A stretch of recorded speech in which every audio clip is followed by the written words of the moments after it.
Hello everyone and welcome back to another episode of Overcoming Graduation with Brian Drury, a show where I work to teach you everything I wished I'd known about habits and mindset to help you begin creating your dream life today. Today is another installment of The Morning Commute, where I take my ride to work in the morning to share a short but powerful message with you to help you kick your day off on the right foot. And today's message is this: Manson's Law of Avoidance. For years I said I wanted to be a reader, but I never really did anything about it. In fact, I would often say I want to be a reader, I'm just not. I really would love to be one of those people that just sits down and reads and gets lost in a book, but I can't, I don't, I won't. Made all these excuses for a very long time. And then through studying habit change, through reforming many of my habits and looking to continue to improve, I said, I really want to read. And not just listen to audiobooks. Like, I want to be able to sit down and read and enjoy a book and find books that I love and go through this process. Because I know if I find a great book, I really love reading it. Like, there have been books that even in the times where I said I don't like reading or I'm not a reader, that I decided, like, yes, this is amazing. Or I'd pick it up and I'd get started and all of a sudden I'd get consumed. And I was like, what is this? This doesn't happen to me. And recently, as I've implemented this habit, I decided to use the lessons that I teach and use the lessons I've been learning. It's start with small steps. Don't worry about becoming a person who can read 5 hours a day. Just start with 5 minutes a day. So I tried implementing that habit and then I was struggling. And then while reading the book Atomic Habits, I shifted things because what I did in the past was said, okay, at some point during this day, I'm going to have 5 minutes of reading. And I used a couple of the principles that I learned from that book, Atomic Habits, about habit stacking and putting a habit that you want to implement in between two habits you know you're going to do. So I brought it into my morning routine, and all of a sudden I was reading 5 minutes a day. And part of me goes, this is stupid, this is nonsense. You're, maybe getting 4 pages done a day. This is a big book. How long is it going to take you to get through it? But instead of focusing on that, I said, you know what? I'm becoming a reader. That's it. It's not about a number of page goals. Like when I used to read, I used to always obsess about how many pages I was going to do. It was like, if I hit a certain number, that would feel good. Or then I would convince myself I was a reader versus just getting into the habit of doing it every day. And now I'm starting to enjoy it. Now it's starting to become something where I'm like, you know what? I want to read instead of pick up my phone. It's still shifting. There's still a fight there from the technology to scrolling on social media dependence. Don't get me wrong, but it is shifting. You may hear some beautiful church bells in the background, which have never been on an episode of The Morning Commute. So there you go. Little music in the morning. And so thanks to this new habit this is a very long bell sequence. And I'm going to stop like that so we're not just cruising by. All right, we're going to roll with it. This is The Morning Commute. You know how this goes. So because of this new reading habit, I've been getting exposed to many more ideas that are helping me and helping me help others more. There are tons of concepts that are coming in where I'm like, oh, wow, wait a second. Now I see this more clearly. Or, ooh, here's something else that I can implement in my life. Ooh, or here's a way to implement more effectively when implementation seems like the hardest part. Because a lot of times we have the knowledge. A lot of times we know what we should be doing, but we don't do it, and we wonder why. But then it generally stops there. We don't investigate to see why, and then choose ways and find ways to act differently, to respond to our environment, to our world, and to our life in new ways that help us grow the way we want to. And as I was reading Atomic Habits, he brought up a concept I've never heard of mentioned before, and it's called Manson's Law of Avoidance. And what this law says, like Parkinson's law, like many of these other laws that you may have heard of before, what Manson's law says is that the more something conflicts with your identity, the more resistance you will feel towards doing it, or being a part of it, or being engaged with it. But we can just simplify it by saying doing it. And when I heard this, I went, oh my God. Wow.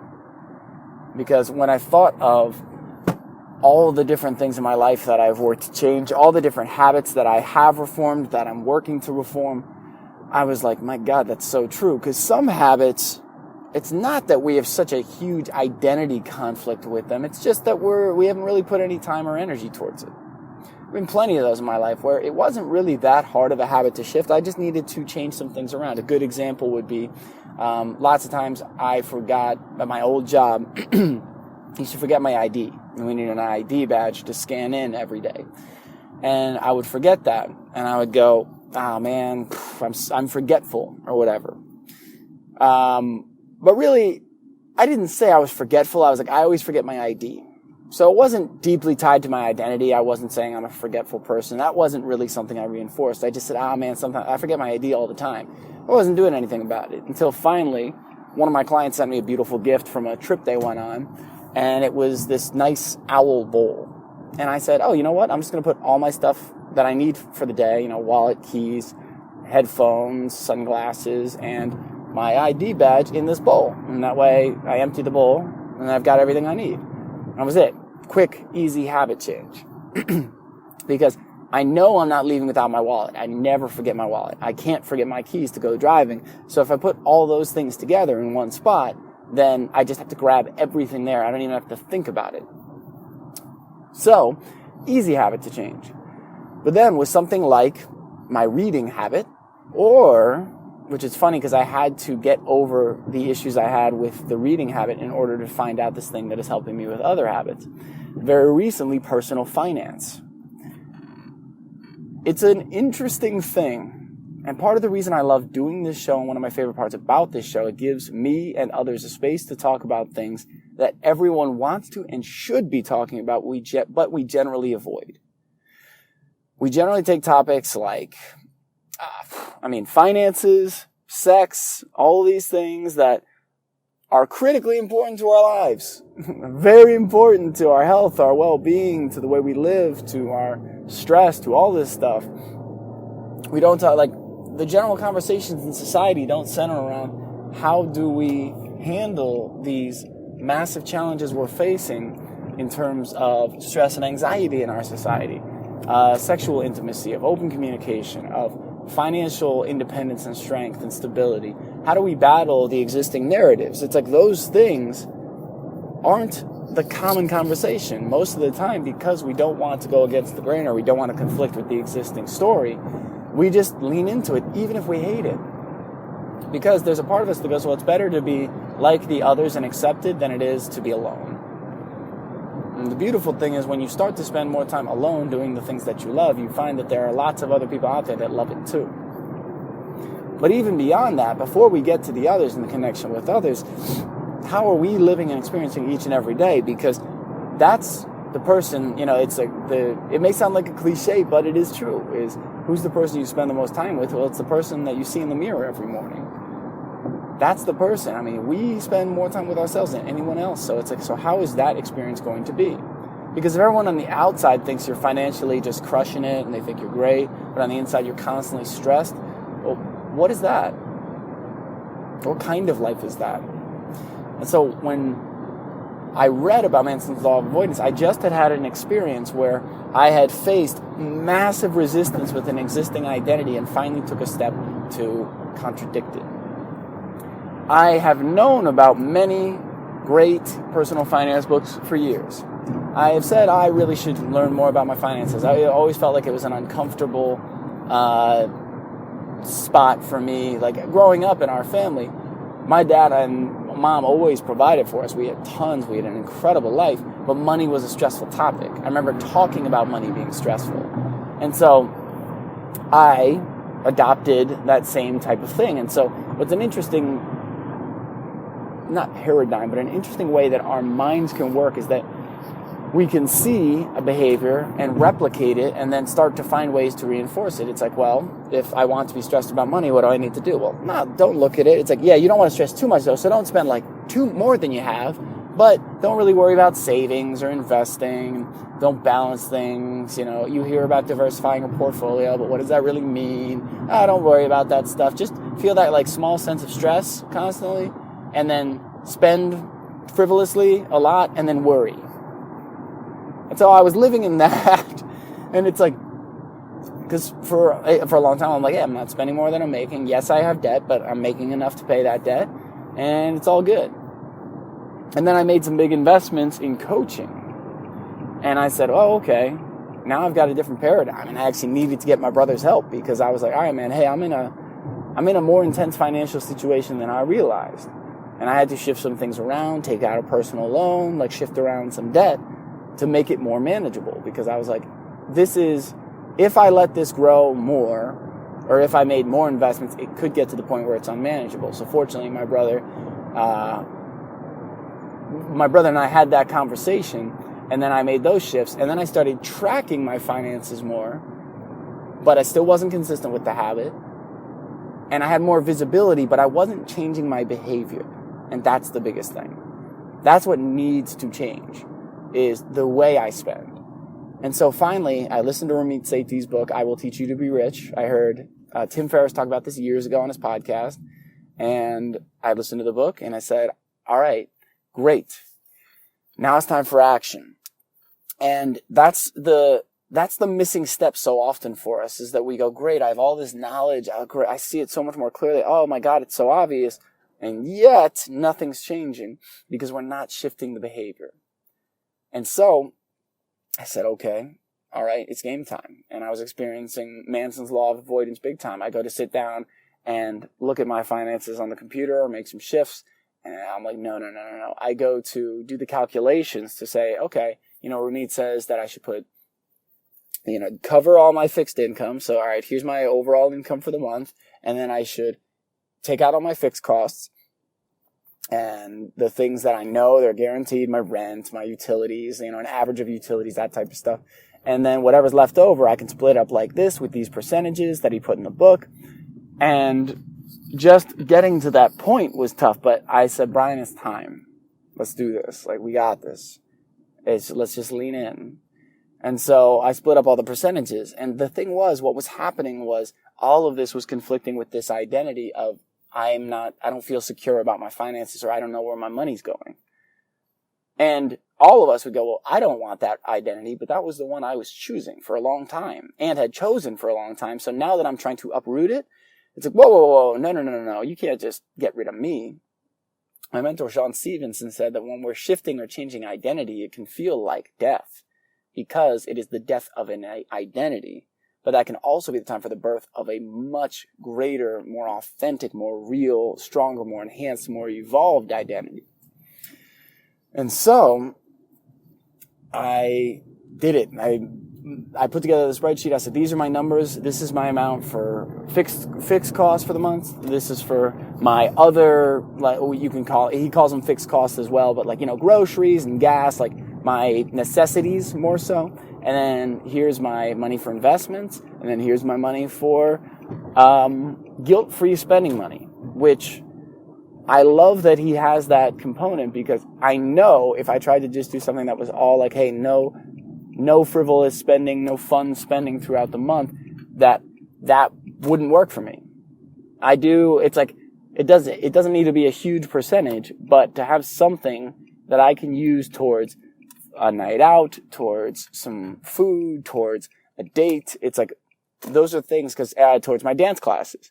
I want to be able to live my life while I work towards financial freedom and independence. Not, I'll just go in and go dark to the world and to anything else except this, because I don't like that approach in anything that I do, is that I don't think any one thing should become all-consuming in life, because then you lose sight of the other areas. And so I started that, I did the calculations, but then the real big step, the actual action, was going and implementing the envelope system, which is something that Ramit recommended in his book, Dave Ramsey recommends, T. Harv Eker recommends. These are all people I'm finding out now as I'm doing this, that they're like, friends of mine are like, oh yeah, this so-and-so recommends that, yes. And so it's basically saying, all right, here's my groceries, gas, and everything, all my other necessities for the month. This is my money for that. And then over here is my guilt-free spending money, and I'm keeping it simple. Like, I could break it out into lots of other envelopes, but right now, as I'm starting, I'm going to keep it simple. And going and taking out that money and putting it in the envelopes was scary and uncomfortable, and I didn't like it, and I was like, And I was like, but afterwards I felt great.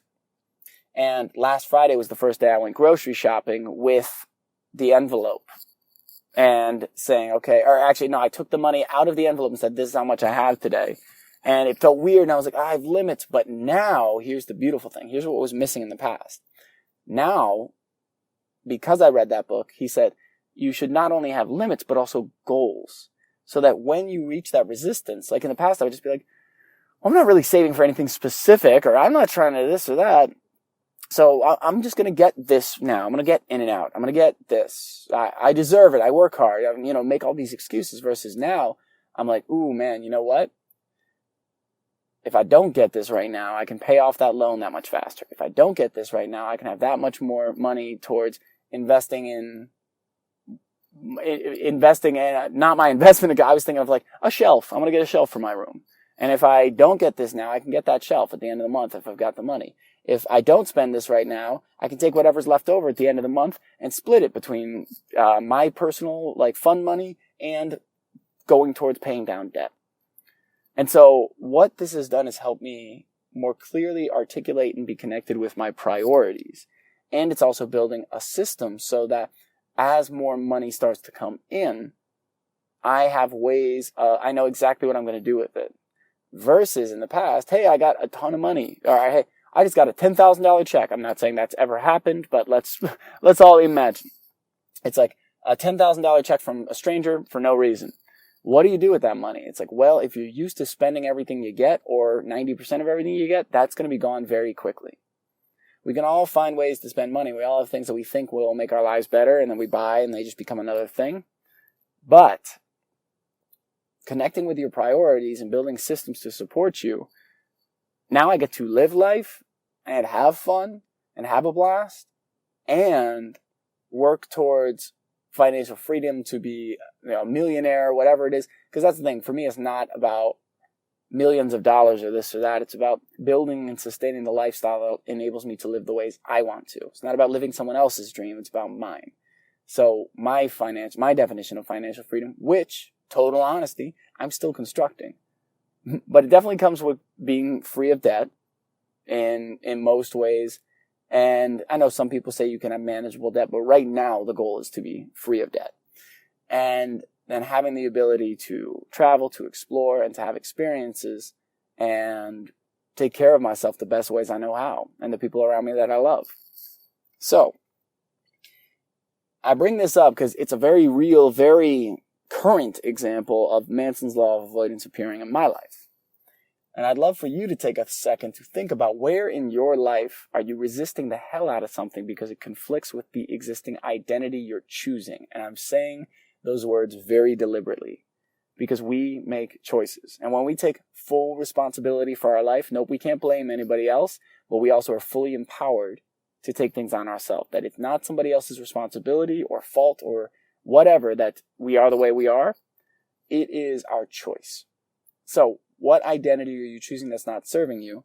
And what is one small step that you can take to either educate yourself to learn what you need to take the steps, or what's the step you need to take? I love you guys. Thank you all for listening today, and thank you for being a part of the show. If you haven't already, be sure to subscribe to the podcast on iTunes, Stitcher, or Google Play. And if you'd like to reach out to me directly to give me feedback on the show, ask a question that you'd like me to answer on the air, recommend the interviewee, or anything else, please feel free to reach out to me at brian@overcominggraduation.com. I love you guys. Thank you all for being a part of the show. Thank you for listening in, and I'll be talking to you again real soon.